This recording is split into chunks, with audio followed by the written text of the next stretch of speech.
Hello friends, welcome to visit classes. जैसा कि आपको लास्ट लेक्चर मिला होगा हमारा, और वो था हार्डनेस के ऊपर। ठीक है, पिछली वीडियो के अंदर अपन ने ना हार्डनेस पूरी कंप्लीट कर ली। हार्डनेस के बारे में पढ़ा अपन ने, एल्कलिनिटी और हार्डनेस दोनों को कंप्लीट किया। ठीक है, वहां पर ना न्यूमेरिकल प्रॉब्लम नहीं कराई मैंने, क्योंकि थोड़ा सा ना लंबा हो रहा था, वीडियो ज्यादा लंबा हो रहा था। इस वीडियो के अंदर अपने न्यूमेरिकल कर लेते हैं। ठीक है, तो एक क्वेश्चन है, छोटा सा क्वेश्चन है, जिससे आपको ना थोड़ा सा आइडिया लग जाएगा, वो मैं आपको करा देता हूं। ठीक है, ये क्वेश्चन क्या है, आपको दे रखा है क्वेश्चन के अंदर, आपको टोटल हार्डनेस दे रखी है। टोटल हार्डनेस गिवन है आपको in the form of calcium ions की रिस्पेक्ट में दी हुई है। आपको कितनी दी हुई है, ये दी हुई है आपको, गिवन है क्वेश्चन में 100 मिलीग्राम पर लीटर, ये दिया हुआ है 100 मिलीग्राम पर लीटर। एंड मैग्नीशियम आयंस की फॉर्म के अंदर आपको जो हार्डनेस दी हुई है, वो दी हुई है भैया, कितनी दी हुई है, 6 मिलीग्राम पर लीटर। देखो, हमने क्या फॉर्मूला पढ़ा था कि अगर हमें टोटल हार्डनेस कैलकुलेट करनी है, टोटल हार्डनेस, ठीक है, इन मिलीग्राम पर लीटर में कैलकुलेट करनी है, और किसके रिस्पेक्ट में करनी है, अगर कैल्शियम कार्बोनेट के रिस्पेक्ट में। मैं क्या बोल रहा हूं भैया, कैल्शियम कार्बोनेट के रिस्पेक्ट में हम हार्डनेस कैलकुलेट कर रहे हैं। ठीक है, बात समझ में आ रही है। अब हम कैलकुलेट करेंगे, हमारा फॉर्मूला क्या था, देखो फॉर्मूला आपका था कि क्वेश्चन के अंदर जो भी आपको कैल्शियम आयंस की वजह से जो भी हार्डनेस दी हुई है, उसका मैग्नीट्यूड मल्टीप्लाइड बाय 50 अपॉन कितना, 20। अब आप कहोगे 50 क्या है, तो भैया 50 है कैल्शियम कार्बोनेट का इक्विवेलेंट वेट। बात समझ में आई। और 20 क्या है, 20 है आपका इक्विवेलेंट वेट ऑफ कैल्शियम। बात समझ में आई, इसका इक्विवेलेंट वेट है ना कैल्शियम का। और ये किसका अमाउंट दिया हुआ है, ये आपको हार्डनेस दी हुई है कैल्शियम आयन की फॉर्म की, जो आपको हार्डनेस दी हुई है कैल्शियम आयंस की वजह से, उसका मैग्नीट्यूड यहां पुट करना है। प्लस आपका क्या फॉर्मूला होता है, नेक्स्ट आगे मैग्नीशियम की वजह से जो आपकी हार्डनेस है वो रखेंगे, मल्टीप्लाई बाय यहां पर कितना होगा, कैल्शियम कार्बोनेट का इक्विवेलेंट वेट कितना है, 50, और डिवाइड बाय क्या होगा, equivalent weight of magnesium, that is 12। ठीक है, बात समझ में आ रही है। ये इक्विवेलेंट वेट है किसका, मैग्नीशियम का। और ये जो आपका है, ये क्या था, ये आपका है इक्विवेलेंट वेट ऑफ CaCO3। चलिए जी, कुछ नहीं करना, फॉर्मूले में वैल्यू पुट करनी है। कैल्शियम आयंस की वजह से हार्डनेस कितनी है, 100 मिलीग्राम पर litre, multiplied by 50 upon 20, plus देखो मैग्नीशियम आयन की वजह से हार्डनेस कितनी है, 6 मिलीग्राम पर litre, multiply by calcium carbonate ions की वजह से हार्डनेस 50 डिवाइड बाय 12। देखो यहां पर जो कटता है काट दो, 0 से 0 गया, 2 से ये कटा, कितना गया, 2 5 10 50, और ये कटेंगे 6 कम 6 6 दूनी 12, और ये 2 से कटेंगे भैया, कितने आ गए, 25। कितना हो गया, 50 इंटू 5 कितना हो गया, 250 प्लस 25, यहां पे आ गया कुछ नहीं, यहाँ पे 25 है, तो ये कितना आ गया, 275 मिलीग्राम पर लीटर आ गया, 275 मिलीग्राम पर लीटर ऑफ CaCO3। किसका, CaCO3 का। ये आपका आंसर हो गया। ठीक है, इस टाइप का क्वेश्चन ना मोस्ट प्रोबेबली पूछा जा सकता है, ये तो पूछा जाएगा। अगर इसकी डिफिकल्टी बढ़ाएगा तो क्या होगा, वो गेट के क्वेश्चन पे जाएगा। ठीक है, गेट का क्वेश्चन होता है टाइम कंज्यूमिंग होता है, प्लस 2 नंबर का होता है, और उसमें क्या होता है, आपको थोड़ा सा दिमाग लगाना पड़ता है। वो क्या करेगा, इनके साथ साथ आपको एल्युमिनियम दे देगा, 2-4 और कंस्टिट्यूएंट दे देगा, लंबा कर देगा, लेकिन कॉन्सेप्ट जो है ना, अगर आप कॉन्सेप्ट से चलोगे तो कर लोगे क्वेश्चन। देखो यहां पर कैल्शियम आयन की वजह से जो हार्डनेस है उसे रखा, मैग्नीशियम आयन की वजह से जो हार्डनेस है उसे रखा, यहां पर equivalent weight of calcium carbonate है, और यहां पर क्या है, इक्विवेलेंट वेट ऑफ कैल्शियम है, यहां इक्विवेलेंट वेट ऑफ मैग्नीशियम है, और यहां कैल्शियम कार्बोनेट का इक्विवेलेंट वेट है। कॉन्सेप्ट यही रहेगा, न्यूमेरिकल करने का कॉन्सेप्ट हार्डनेस का यही रहेगा। ठीक है, एल्कलिनिटी वाला आप लोगों ने डिस्कस किया था, वहां मैंने आपको बताया था एक सवाल। आगे बढ़ते हैं और बात करते हैं अपने आज इस लेक्चर के अंदर हम बात करेंगे अब आगे वाले जो हमारे केमिकल वाटर क्वालिटी पैरामीटर्स हैं। चलते हैं अब नाइट्रोजन कंटेंट पे। चलो नाइट्रोजन से पहले ऐसा करते हैं, छोटा सा पॉइंट बीच में वो है क्लोराइड कंटेंट। क्लोराइड कंटेंट करते हुए चलते हैं, वो है ना, क्लोराइड कंटेंट करते हुए चलते हैं। यहाँ पर next point is chloride content. देखो क्लोराइड कंटेंट का क्या मतलब है, अगर किसी भी रो वाटर सैंपल के अंदर क्लोराइड कंटेंट है तो ये किस बात को इंडिकेट करेगा, ये indicates the industrial and sewage. ठीक है, indicate the industrial and sewage waste present in water. भैया बात समझ में आई क्या, मैंने ये बोला कि अगर आपको किसी भी वाटर सैंपल की टेस्टिंग करने पे क्लोराइड कंटेंट मिल रहे हैं तो ये किस बात को इंडिकेट करेगा, ये इंडिकेट करेगा कि आपके वाटर सैंपल के अंदर क्या है भैया, इंडस्ट्रियल वेस्ट, ठीक है, जो इंडस्ट्री से निकला हुआ है, प्लस सीवेज का वेस्ट क्या है, प्रेजेंट है वाटर के अंदर। तो एक तरीके से क्या है, खतरनाक है ना, खतरनाक है, बिल्कुल खतरनाक है, क्लोराइड कंटेंट खतरनाक है। इनके लिए भी एक्सेप्टेबल लिमिट और परमिसिबल लिमिट होगी, बिल्कुल होगी। अब इनका ना मेजरमेंट पड़ता है, ये तो बात आप समझ गए कि इनका सोर्स क्या है। सोर्स क्या होगा, इंडस्ट्रीज जो है उनसे निकला हुआ वेस्ट क्लोराइड कंटेंट है उसके अंदर, और सीवेज वाला वेस्ट उसके अंदर भी क्लोराइड कंटेंट है। ये तो हो गई सोर्स की बात। अब चलते थोड़ा मेजरमेंट के ऊपर चलते हैं, ठीक है। मेजरमेंट के ऊपर चलते हैं भैया। मेजरमेंट करेंगे तो फिर से टाइट्रेशन करेंगे। यहाँ पे हर चीज के लिए हमने अभी तक करी है टाइट्रेशन, सेम वैसे ही करेंगे। अब यहां पर क्या करेंगे, स्टैंडर्ड सिल्वर नाइट्रेट किसके साथ करेंगे टाइट्रेशन, स्टैंडर्ड सिल्वर नाइट्रेट के साथ टाइट्रेशन करेंगे, ठीक है। बात समझ में आ रही है, standard silver nitrate AgNO3 solution के साथ आप क्या करोगे, इसकी टाइट्रेशन करवाओगे। और इंडिकेटर क्या यूज करोगे भैया, इंडिकेटर आप यूज करोगे क्या, K2CrO4। इसे आप पोटेशियम क्रोमेट जो है ना आपका, इसे आप यूज करोगे एज अ इंडिकेटर। बात समझ में आ रही है कि एज ए इंडिकेटर ने क्या यूज किया, पोटेशियम क्रोमेट यूज किया, और टाइट्रेशन किससे करवाया, स्टैंडर्ड सिल्वर नाइट्रेट सोल्यूशन के साथ। बात समझ में आ रही है। देखो तीसरी टाइट्रेशन है, सबसे पहले टाइट्रेशन आई थी अल्कलिनिटी की, मैं फिर से रिपीट कर रहा हूं। अल्कलिनिटी के अंदर हमने क्या किया था, 0.01 नॉर्मेलिटी का हमने क्या लिया था, H2SO4 सोल्यूशन लिया था, ठीक है। इंडिकेटर वहां पे दो यूज हुए थे, फिनोफ्थलीन और मेथिल ऑरेंज। बेसिक रेंज के अंदर आपका फिनोफ्थलीन था, बेसिक इंडिकेटर था, जिसका रंग कैसा था, कलरलेस था, और बाद में उसका कलर कैसा हो गया था, बाद में कैसा हो गया था भैया, कैसा हुआ था, पिंक हो गया था, ठीक है। मैथिल ऑरेंज की बात करूं तो ओरिजिनली कैसे कलर का था, ओरिजिनली था ऑरेंज कलर का। जब ये वर्किंग रेंज के अंदर आया तो उसका कलर कैसा कन्वर्ट हो गया था, येलो कलर हो गया था। पीएच दोनों की बात करी थी 8.3 से 10, ठीक है, बेसिक इंडिकेटर के लिए, और 2.8 से 4.5 या 2 से लेके 4.5 तक आपने एसिड इंडिकेटर की रेंज पड़ी थी। ये एल्कलिनिटी का था। फिर हमने पढ़ा हार्डनेस की टाइट्रेशन पढ़ी, वहां पर मैंने आपको बताया कि 0.01 मोलरिटी का EDTA solution with indicator of EBT, eriochrome black T, ठीक है। कॉम्प्लेक्स बनता है, यहाँ पे कॉम्प्लेक्स कंपाउंड बनते हैं, ठीक है। वीक रिएक्शन होती है, वो आपको नोट्स के अंदर मिल जाएगा, एक रिएक्शन लिखी हुई है। हार्डनेस की टाइट्रेशन जो इतनी ज्यादा इंपॉर्टेंट नहीं है, उसमें पूछा जाता है कि किसके साथ करवाई जाती है, तो भैया EDTA सॉल्यूशन के साथ करवाई जाती है, जिसे वर्सन सॉल्यूशन भी बोला जाता है। और इंडिकेटर क्या होता है वहां पर भैया, इंडिकेटर होता है आपका EBT, इरिक्रोम ब्लैक टी, और EDTA होता क्या है, एथिलीन डाई अमीन टेट्रा एसिटिक एसिड। बात समझ में आई। यहां पर आपने क्या पढ़ा, यहां पर पढ़ा कि टाइट्रेशन जो है किसके साथ की जा रही है, स्टैंडर्ड सिल्वर नाइट्रेट सॉल्यूशन के साथ रॉ वाटर की करवाई जा रही है। इंडिकेटर क्या यूज किया आपने, इंडिकेटर यूज किया K2CrO4। बात समझ में आई, यहां तक की बात समझ में आई। तो क्या मैं यहां पर एक केमिकल रिएक्शन लिखूं क्या, अब AgNO3 प्लस अगर मैंने क्या किया, इसमें Cl क्लोराइड कंटेंट निकालना चाहता हूं, तो यहां पर देखो क्या बनेगा, क्या AgCl बनेगा क्या, बिल्कुल जी AgCl बनेगा, प्लस NO3 बनेगा, बिल्कुल जी बिल्कुल AgCl प्लस NO3 बनेगा, ठीक है। इतनी बात समझ में आई आपको। चलिए जी, ये आपको केमिकल रिएक्शन समझ में आया होगा। मैंने मार्कर चेंज किया है ताकि आपको सही से दिखे। देखो अब ना नेक्स्ट रिएक्शन जो है, नेक्स्ट रिएक्शन क्या है, देखो आपकी ये जो है ना आपका Ag, कौन से वाला, AgNO3, ये सिल्वर नाइट्रेट सोल्यूशन, इसके अंदर हमने क्या ऐड करना है, K2CrO4, ये ऐड करना है भैया। ये ऐड क्यों किया, देखो ये जो है ना मैंने आपको लिखा है, जो पोटेशियम क्रोमेट, ये क्या है, ये आपका यहां पर इंडिकेटर की तरह काम करेगा पोटेशियम क्रोमेट, ठीक है। ये आपको ऐड करवाना है, और यहां पर क्या होगा, ऐड क्यों किया, ताकि कॉम्प्लेक्स कंपाउंड बने हमारे पास, और वो क्या करे, प्रिसिपिटेट की फॉर्म के अंदर क्या हो जाए, जमा हो जाए। हम क्या चाहते हैं, सेटल करवाना चाहते हैं हर चीज को पानी के अंदर।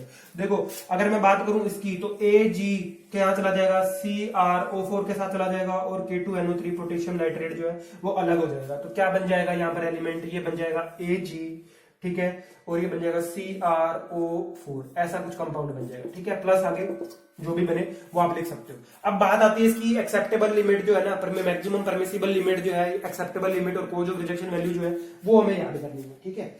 आगे बढ़ते हैं, बात करते हैं। इतना बस, इतना ही कंटेंट चाहिए आपको, सिल्वर नाइट्रेट और ये सब, ये तो याद रखने ही रखने कि भैया टाइट्रेशन किसके साथ किया, स्टैंडर्ड सिल्वर नाइट्रेट सोल्यूशन के साथ करवाया, AgNO3 के साथ, और इंडिकेटर क्या यूज किया, potassium chromate as an indicator use किया। अब बात आती है एक्सेप्टेबल लिमिट और कोज ऑफ रिजेक्शन की, ठीक है। तो देखो एक्सेप्टेबल लिमिट कितना होगा, एक्सेप्टेबल लिमिट देखो कितना हो रहा है आपका, यहां पर एक्सेप्टेबल लिमिट जो है वो है 200 मिलीग्राम पर लीटर।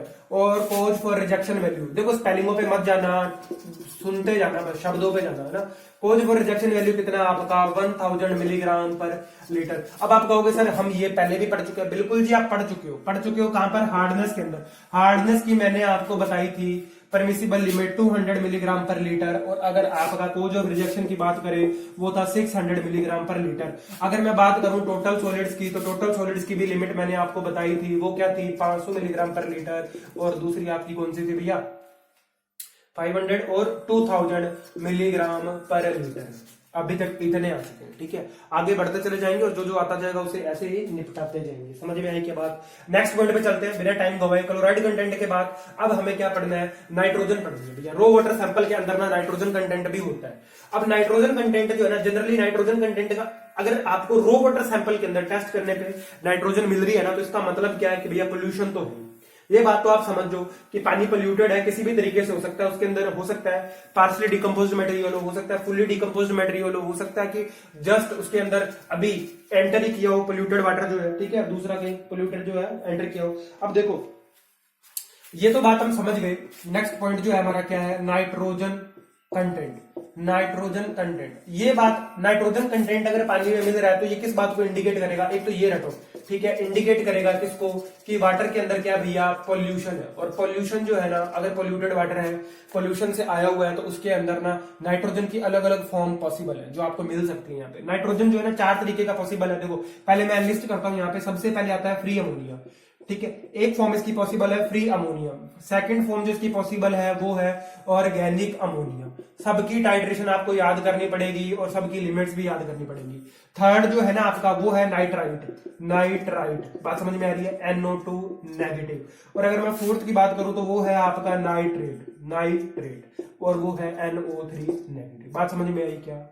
ये 4 फॉर्म है जिनके अंदर आपको रो वाटर सैंपल के अंदर नाइट्रोजन कंटेंट मिल सकता है।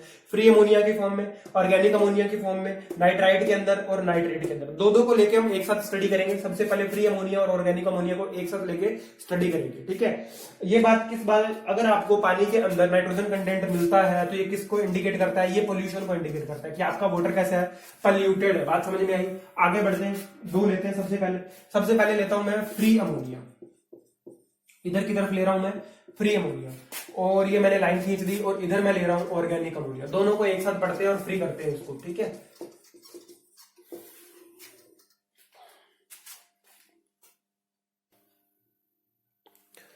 फ्री अमोनिया और ऑर्गेनिक अमोनिया, इन दोनों के अंदर देखो, सबसे पहले तो मैं आपको बताऊं जो फ्री अमोनिया है ये किसको इंडिकेट कर रहा है, ये इंडिकेट कर रहा है आपके वाटर सैंपल के अंदर रीसेंट पोल्यूशन को, ठीक है।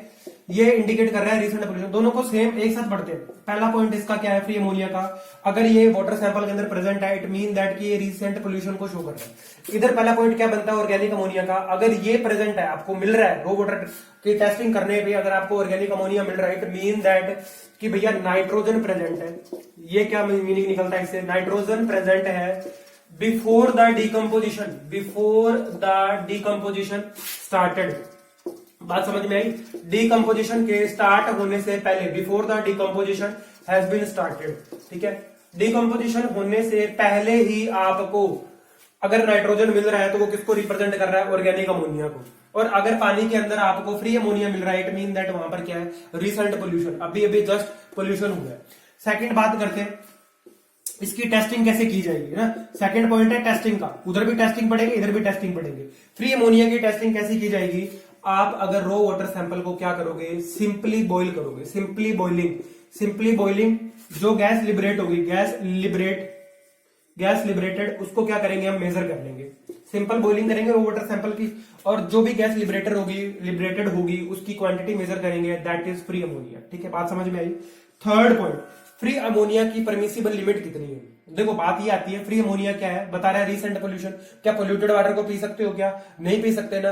और अगर पी लिया इन केस तो इसकी परमिसिबल लिमिट कितनी है। रो वाटर सैंपल अगर आपको पास करना है वाटर सप्लाई के लिए तो इसकी लिमिट आपको पता होनी चाहिए। देखिए इसकी एक्सेप्टेबल लिमिट जो है ना, एक्सेप्टेबल लिमिट अगर मैं बात करूं तो वो कितनी है, 0.15 मिलीग्राम पर लीटर। अब आप पूछोगे सर इसकी कोज ऑफ रिजेक्शन वैल्यू कितनी है, तो देखो कोज ऑफ रिजेक्शन वैल्यू जो है ना इसकी वो भी कितनी है, 0.15 मिलीग्राम पर लीटर। बात समझ में आ रही है क्या?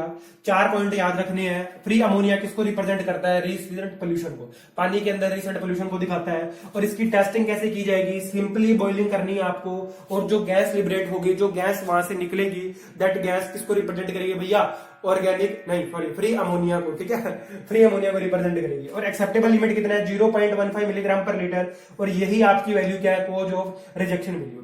इतना ही कंटेंट आपको फ्री अमोनिया के अंदर याद रखना है, इतना ही चारों फॉर्म जो है नाइट्रोजन की उसके अंदर आपको याद रखना है। अब यहां पर देखो ऑर्गेनिक अमोनिया कैसे पता चलता है, अगर आपके रो वाटर सैंपल के अंदर ऑर्गेनिक अमोनिया की क्वांटिटी आ रही है तो ये किसको रिप्रेजेंट कर रहा है कि nitrogen present before the decomposition has been started. Decomposition start होने के पहले ही आपको नाइट्रोजन मिल गया, तो ये कौन सा है ऑर्गेनिक अमोनिया, ठीक है। नेक्स्ट सेकंड पॉइंट इसके अंदर आता है, इसकी टेस्टिंग कैसे करेंगे। यहां पर भी क्या करेंगे, सिंपल बॉइलिंग तो करेंगे, सिंपल बॉइलिंग करेंगे और यहां पर प्लस ऐड करेंगे आप क्या KMnO4। ये क्या होता है ये भैया KMnO4, KMnO4, ठीक है, बात समझ में आ रही है क्या। KMnO4 क्या है, ये स्ट्रॉन्ग एल्कालाइन एजेंट है, पोटेशियम पर मैग्नेट है, ये स्ट्रॉन्ग एल्कालाइन एजेंट है, बात समझ में आई क्या, याद रखेंगे इसको।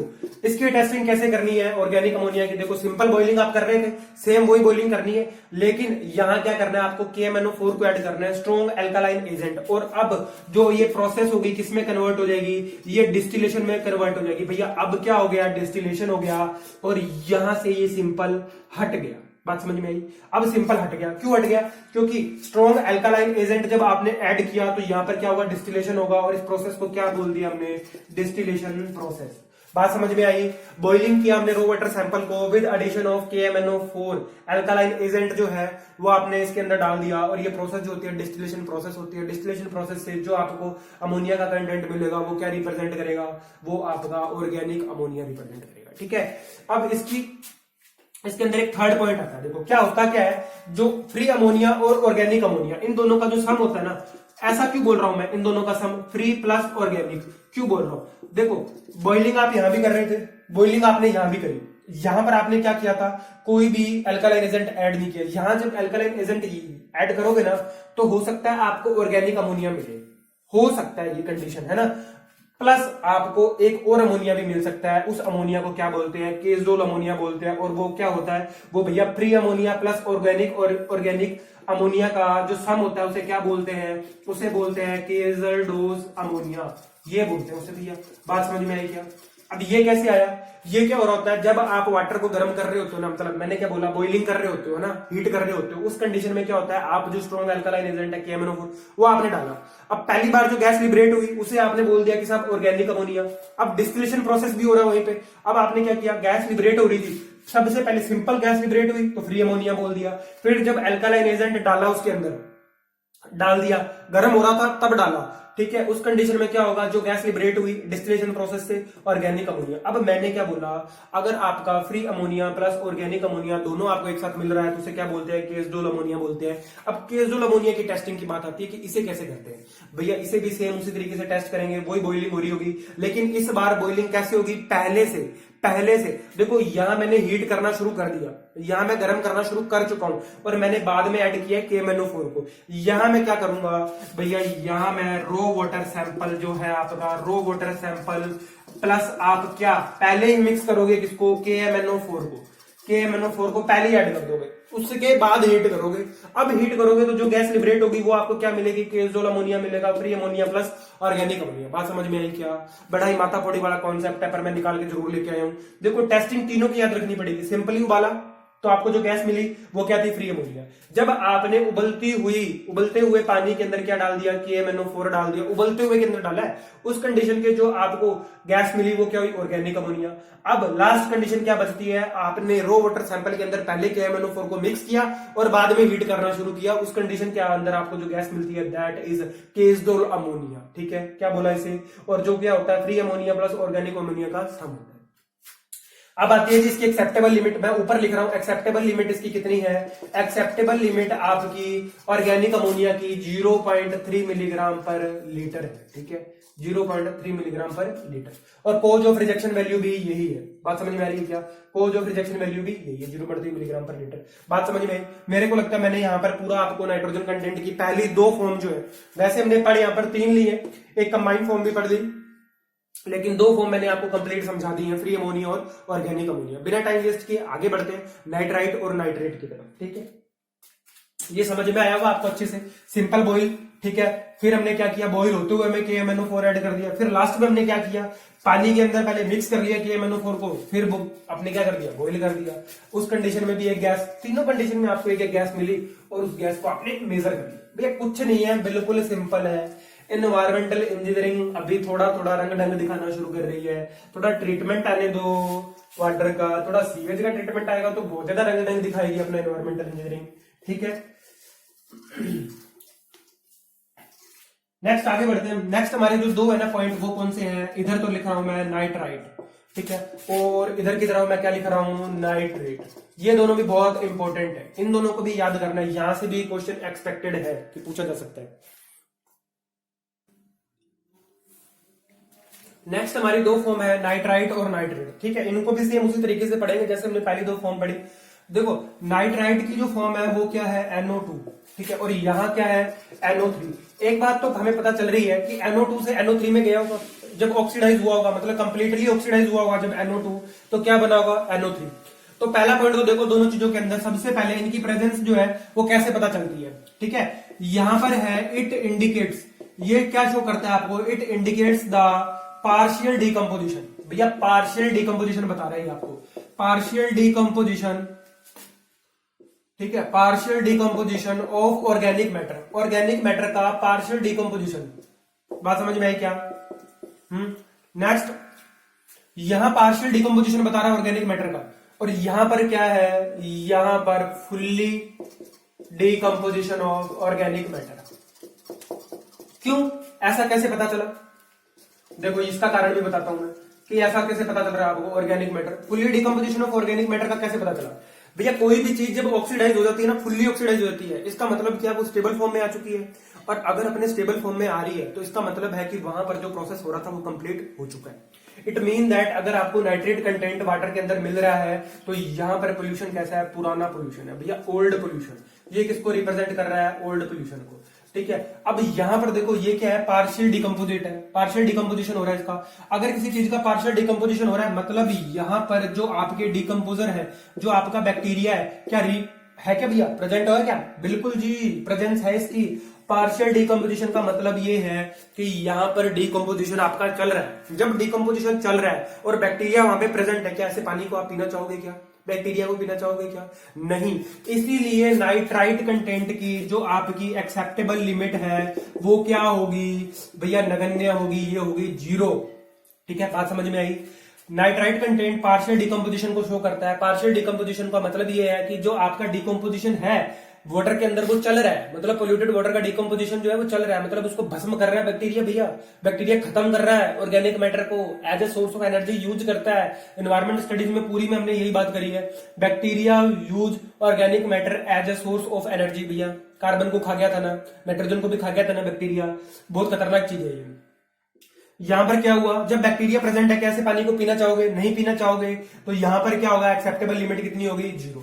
थर्ड पॉइंट यहां पर, ये तो था आपका सेकंड पॉइंट एक्सेप्टेबल लिमिट वाला, और थर्ड पॉइंट यहां पर आता है आपकी टेस्टिंग, कि इसकी टेस्टिंग कैसे की जाएगी, है ना। नाइट्राइट कंटेंट का पता कैसे लगाया जाएगा? देखो नाइट्राइट कंटेंट का कैसे पता लगाएगा, कलर मैचिंग टेक्निक, इस टेक्निक को बोलते हैं भैया कलर मैचिंग टेक्निक। लेकिन हो क्या काम रहा है, वही काम जो हर बार हो रहा है। पहले भी टाइट्रेशन कर रहे थे, अभी भी टाइट्रेशन करेंगे। यहां पर आप टाइट्रेशन करोगे, क्या काम लोगे टाइट्रेशन के अंदर, याद रखेंगे भैया सल्फोनिक एसिड। क्या लिया यूज, सल्फोनिक एसिड, याद रहेगा क्या, सल्फोनिक एसिड काम ले लिया, ठीक है।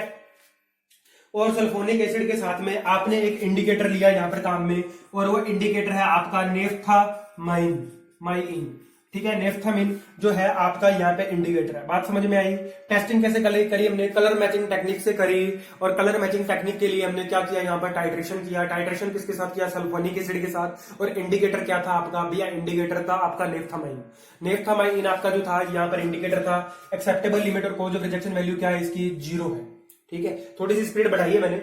इधर चलते हैं, अब थोड़ा नाइट्रेट के बारे में बात करते हैं। ये तो पता चला हमें कि फुली डिकम्पोजिशन हो चुका है इसका, ओल्ड पोल्यूशन को भी रिप्रेजेंट कर रहा है। तो क्या इसकी कुछ ना कुछ क्वांटिटी अलाउ है, बॉडी के अंदर जा सकती है? बिल्कुल जी। अगर मैं इसकी एक्सेप्टेबल लिमिट की बात करूं तो वो कितनी है, 45 मिलीग्राम पर लीटर। लेकिन इसकी एक प्रॉब्लम है, बहुत बड़ी प्रॉब्लम है, क्या कि ये जो NO3 है ना आपका, ये क्या करता है, ये आपका NO2 में कन्वर्ट हो जाता है, ठीक है। NO2 में जब ये कन्वर्ट हुआ ना, तो अब देखो क्या होगा, आपका जो हीमोग्लोबिन है ना ब्लड के अंदर, उसकी क्या होती है, इसके प्रति दोस्ती होती है थोड़ी सी। जैसे आपने कार्बन मोनोऑक्साइड की दोस्ती देखी थी ना, वैसे इसकी दोस्ती है। लेकिन ये चीज होगी किसमें, ये होगी बच्चों के अंदर, इन्फेंट्स, ठीक है, शिशुओं के अंदर होती है ना। अब ये जो शिशु होता है ना, इन्फेंट जो है आपका, इसकी इंटेस्टाइन में, भैया इंटेस्टाइन मतलब इसकी आंतों में क्या होता है, एसिड होता है। उस एसिड से क्या होगा, ये इसके साथ कंबाइन हुआ हुआ HbNO2 है ना, ये वाला जो आपका हीमोग्लोबिन बना है, नया हीमोग्लोबिन, ये रिएक्ट कर लेगा इस एसिड के साथ, और बॉडी का कलर कैसा हो जाएगा भैया, आज ब्लू है, पानी पानी ब्लू हो जाएगा। बॉडी का कलर कैसा हो गया भैया, ब्लू हो गया। इस बीमारी को कुछ बोलते हैं, क्या बोलते हैं जी, बिल्कुल बोलते हैं, क्या बोलते हैं, मैथ एनीमिया, ठीक है, ये इस बीमारी का नाम है।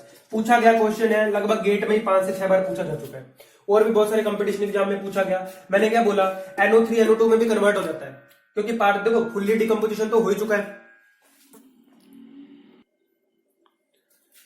भैया बच्चे का कलर कैसा हो गया, ब्लू कलर का हो गया बेबी, और इस बीमारी को क्या बोला, मैथग्लोबमिनिया, ठीक है। परमिसिबल लिमिट की बात कर ली हमने, कितनी है, 45 मिलीग्राम पर लीटर, ये बात समझ में आई। अब बात आती है इसकी टेस्टिंग की। इसकी टेस्टिंग कैसे करेंगे, इसकी टेस्टिंग के लिए भी टाइट्रेशन करना पड़ेगा। देखो इधर का आपने याद किया, सल्फोनिक एसिड प्लस नेफ्थामाइन, किसको रिप्रेजेंट किया टाइट्रेशन करते हुए, नाइट्राइट कंटेंट को। अब आपको निकालना है नाइट्रेट कंटेंट भैया, तो आपको कुछ नहीं करना, डाई सल्फोनिक एसिड, यहां पर सेम ही रहेगा, लेकिन आप लेकर के आओगे disulphonic acid plus KOH, potassium hydroxide, alkaline agent है, सेम वही बात समझ में आ रही है। ये हमारा पूरा का पूरा नाइट्रेट कंटेंट था, ठीक है। नाइट्राइट और नाइट्रेट दोनों मैंने आपको बता दिए, दोनों आपको इतने ही याद रखने हैं मिनिमम। भैया कुछ मर्जी भूल जाओ, लेकिन इनको मत भूलना। ये जो बोर्ड पे इस टाइम लिखा हुआ है ना, इसमें से क्वेश्चन पक्का है, आपको मिलेगा 100% श्योर हूं। मैथग्लोबमिनिया गेट में बहुत बार पूछा गया, 45 मिलीग्राम पर लीटर नाइट्रेट की कंटेंट की है, ठीक है। नहीं तो टेस्टिंग पूछ लेगा, कठिन करना हुआ तो कैसे पूछेगा, डाइसल्फोनिक एसिड प्लस KOH, किसकी टेस्टिंग होती है। अब आप वहां पे लगा क्या होगा, नाइट्राइट, लेकिन होता क्या है, नाइट्रेट। इस वीडियो को देखना, ध्यान से देखना। सल्फोनिक एसिड प्लस नेफ्थामाइन अगर टाइट्रेशन किया जा रहा है तो नाइट्राइट है। अगर क्या हो रहा है, डाइसल्फोनिक एसिड प्लस आप क्या कर रहे हो, KOH यूज कर रहे हो, तो नाइट्रेट आएगा। 45 मिलीग्राम पर लीटर, 0 मिलीग्राम पर लीटर। ये पार्शियल डिकम्पोजिशन, ये फुल डिकम्पोजिशन, बात समझ में आई। सारा का सारा यहाँ पर टॉपिक जो है अपना नाइट्रेट कंटेंट खत्म होता है। आगे बढ़ते हैं, और आगे बढ़ के हम बात करेंगे अब फ्लोराइड कंटेंट की। चलिए आगे बढ़ते हैं और बात करते हैं फ्लोराइड कंटेंट की, ठीक है। जैसे हमने नाइट्रेट कंटेंट, नाइट्रोजन कंटेंट पढ़ा, सेम वैसे ही हमें क्या पढ़ना है, फ्लोराइड कंटेंट पढ़ना है। बड़ा छोटा सा पॉइंट है। और फ्लोराइड कंटेंट के बाद में आपके पास आता है मेटल्स, ठीक है। मेटल्स भी 2 तरीके के हैं जो हमें पढ़ने हैं, एक तो टॉक्सिक मेटल्स और दूसरे नॉन टॉक्सिक मेटल्स, दोनों आपको पढ़ने हैं, ठीक है।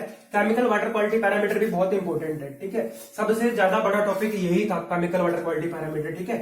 और इसके बाद में बायोलॉजिकल वाटर क्वालिटी पैरामीटर कुछ भी नहीं है, एक लेक्चर का कॉन्सेप्ट है, उसके बाद में कुछ भी नहीं है। फिर आगे ट्रीटमेंट शुरू हो जाएगा, और ट्रीटमेंट जो है 5-7 लेक्चर बनेंगे, थोड़े ठीक होंगे 40-40 मिनट के आसपास, और अपने कंप्लीट कर देंगे, ठीक है।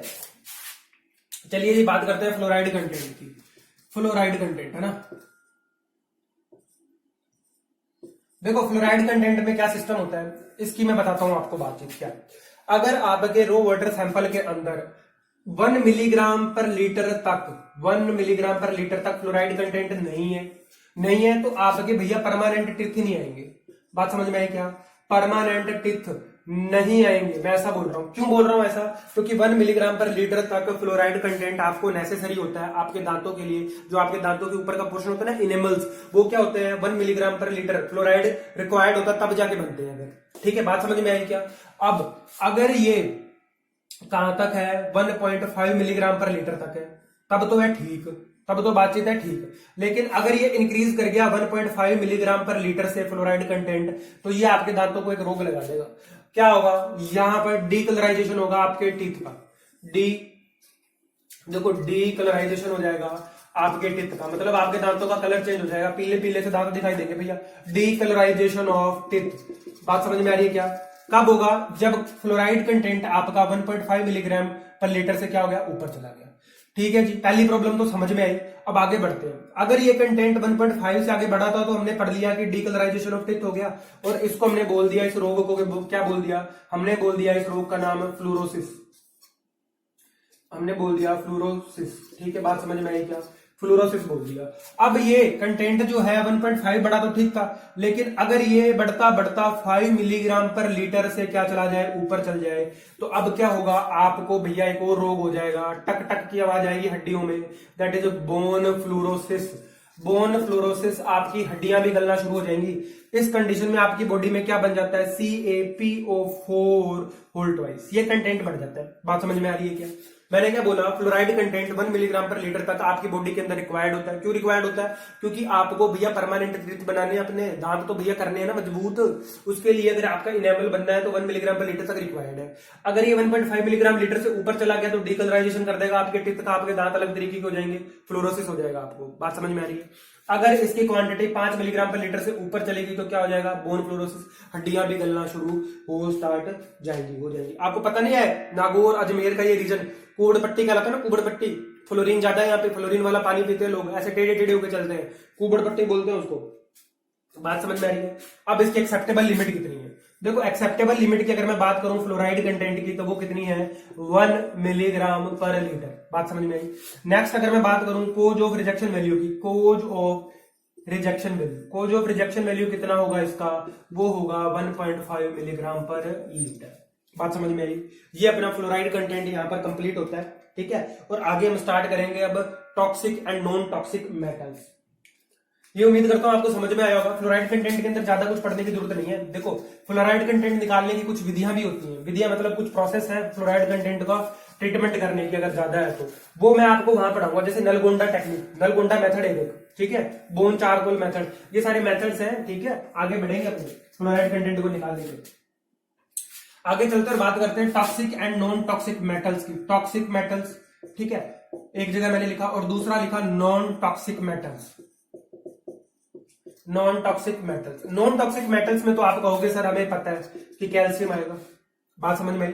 फिर आप कहोगे सर यहाँ पे पोटेशियम भी आ सकता है, ठीक है। ऊपर कहोगे आप सर टॉक्सिक मेटल्स के अंदर आप रख लो Fe रख लो प्लस, आप Mn रख लो प्लस। सर आप ऐसा करो, आप तो सोडियम भी रख लो, यहाँ पर रख लिया जी। आप कहोगे सर आर्सेनिक रख लो, लेड भी रख लो, क्यों परेशान हो रहे हो, ठीक है जी। सारी बातें सही है। टॉक्सिक मेटल्स के अंदर आपके कौन कौन से आएंगे, आर्सेनिक आएगा, लेड आएगा, ठीक है। और मैंने यहां पर अगर मैंने क्या लिख दिया है, सोडियम लिख दिया है, तो सोडियम नहीं आएगा, ठीक है। आर्सेनिक, लेड, और इसके अलावा आपका मरकरी और एजी, इनको मिटा देता हूं मैं, ठीक है। ये टॉक्सिक मेटल्स में नहीं है, ये एरिएशन का प्रॉब्लम करते हैं, ठीक है, प्रेसिपिटेट बनाते हैं, कलर को चेंज करते हैं, ठीक है। यहां पर आएंगे Hg आएगा आपका, लेड आ गया, ठीक है। इसके अलावा आर्सेनिक आ गया, और इसके अलावा क्या आ सकता है, और भी ऐसे जो मेटल्स जैसे सीजियम है, ये सारे के सारे क्या है, टॉक्सिक मेटल्स है। अब नीचे आते नॉन टॉक्सिक मेटल्स के अंदर, तो आपका ठीक है कैल्शियम है, मैग्नीशियम, ये जो Mn था ना, मैग्नीशियम, सॉरी Mg, ये नॉन टॉक्सिक मेटल्स के अंदर आते हैं, ये सारे के सारे, ये वाले, ठीक है। यहीं पर ही सोडियम आता है आपका, ठीक है। बात समझ में आ रही है क्या? टॉक्सिक मेटल और नॉन टॉक्सिक मेटल जो है ना आपको पढ़ने हैं। क्यों पढ़ने हैं? क्योंकि कई बार पिछले एग्जामों के अंदर क्या हुआ है, जो लास्ट एग्जाम्स हुए हैं उनके अंदर कई जगह पे ना आपको आर्सेनिक की लिमिट पूछी हुई है, कई जगह पे लेड का पूछ लिया। तो ये कंटेंट जो है ना आपको याद करने हैं सारे के सारे, ठीक है। सबसे पहले बात करते हैं मेटल्स के अंदर सोडियम की। देखो, अगर हायर कॉन्सेंट्रेशन के अंदर ना आपके रो वाटर सैंपल के अंदर क्या है, हायर कॉन्सेंट्रेशन में है सोडियम, तो ये किसको इफेक्ट करेगा, हायर कॉन्सेंट्रेशन जो है इसकी, ये आपकी किडनी और हार्ट को, ठीक है, किसको इफेक्ट करेगा, किडनी और हार्ट को इफेक्ट करेगा, ठीक है। और आपके ना वाटर का जो टेस्ट है उसको बिटर कर देगा, टेस्ट चेंज कर देगा वाटर का, आपको बढ़िया टेस्ट नहीं आएगा, ठीक है। बात समझ में आई? हायर कंसंट्रेशन जो है ना सोडियम की, वो खतरनाक है भैया, आपकी किडनी खराब करेगी, हार्ट खराब करेगी, और पानी का टेस्ट चेंज कर देगी। अब हायर कंसंट्रेशन जो है ना इसकी, ये टॉक्सिक प्रूव हुई है, ठीक है। किस कंडीशन में? जब आप इसको प्लांट वगैरह के अंदर यूज कर रहे हो, जो प्लांट्स में वाटर को यूज कर रहे हो, ठीक है, वहां पर ये टॉक्सिक प्रूव हुआ जब इसकी हायर कॉन्सेंट्रेशन थी। इतनी बात आपको सोडियम के अंदर याद रखनी है। आगे बढ़ते हैं और बात करते हैं नेक्स्ट हम कॉपर की। देखो, कॉपर जो है ना ये भी बड़ी दिक्कत देता है। कैसे दिक्कत देता है? देखो, कॉपर अगर CuSO4 के फॉर्मेट में अगर आ जाएगा ना पानी के अंदर, तो ये एक इफेक्ट देगा। उस इफेक्ट को हमने पढ़ा, पहले भी पढ़ चुके हैं हम हार्डनेस में, लेग्जेटिव इफेक्ट देता है ये, ठीक है। बात समझ में आ रही है? और इसकी कॉन्सेंट्रेशन अगर 250 मिलीग्राम पर लीटर से ऊपर चली जाती है तो ये लेग्जेटिव इफेक्ट जो है प्रोड्यूस करता है CuSO4। अब इसकी एक्सेप्टेबल लिमिट की बात आती है, तो भैया एक्सेप्टेबल लिमिट जो है ना आपका कॉपर का, वो कितना है, 0.05 मिलीग्राम पर लीटर।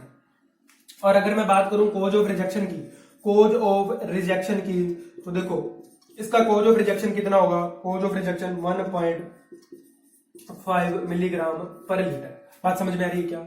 ये हमने पढ़ा, सोडियम पढ़ लिया और यहां पर हमने पढ़ लिया कॉपर। Fe और Mn हमारा बाकी है और कुछ गैसेस बाकी है 2-4, जिन्हें हम नेक्स्ट वीडियो लेक्चर के अंदर, और एक पीएच भी बाकी है। वो 3 टॉपिक जो हमारे बचे हैं उन्हें हम नेक्स्ट लेक्चर के अंदर पढ़ेंगे। इस वीडियो में अंदर लेंथ बढ़ती चली जा रही है, यहां तक आप लोग पढ़ो, फिर आगे बढ़ेंगे। मैं अपने शब्दों को यही विराम देता हूं। धन्यवाद।